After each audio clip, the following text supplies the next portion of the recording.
ఇవాళ మనం చందమామ కథల్లో నుండి ఎవరు పేదవారు అనే కథను తెలుసుకుందాం. ఒక గ్రామంలో వైద్య సౌకర్యాలు అంతగా లేకపోవడం వల్ల అక్కడి వారు ఎంతో ఇబ్బంది పడుతూ ఉండేవారు. ఒకసారి ఒక సన్యాసి ఆ గ్రామానికి వచ్చి అక్కడి వారి పరిస్థితి చూసి బాధపడి ఒక వైద్యశాల కట్టించాడు. బీదలకు సాయపడే ఉద్దేశంతో ఆ వైద్యశాలలో తన శిష్యులను ఉంచి అక్కడ ఉచితంగా వైద్యం చేసే ఏర్పాట్లు చేసి వెళ్ళిపోయాడు.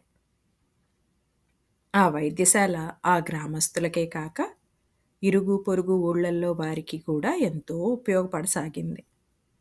బాగా డబ్బున్నవారు కూడా అక్కడి ఉచిత వైద్యం కోసం రావడంతో వైద్యశాలను నడుపుతున్న ఆ సన్యాసి శిష్యులకు ఏం చెయ్యాలో తోచలేదు.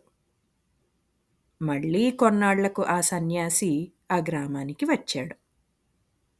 వైద్యశాల నడుపుతున్న ఆయన శిష్యులు ధనవంతులు కూడా ఉచిత వైద్యం కోసం ఎగబడుతున్నారని ఆయనకి చెప్పి అందుకు తాము ఏం చెయ్యాలని అడిగారు. సన్యాసి నవ్వి, మన వైద్యశాల బీదలకు సాయపడాలని మన ఉద్దేశం. అది తెలిసి ఇక్కడికి వైద్యం కోసం ధనవంతులు వస్తే మనమేం చెయ్యాలి? వారికి వైద్యం చేయవలసిందే. యాచించేవాడు ఎవరైనా పేదవాడే అన్నారు. ఇదండి ఇవాల్టి మన కథ. మళ్ళీ ఇంకొక కొత్త కథతో మీ ముందుంటాం. అంతవరకు సెలవా మరి.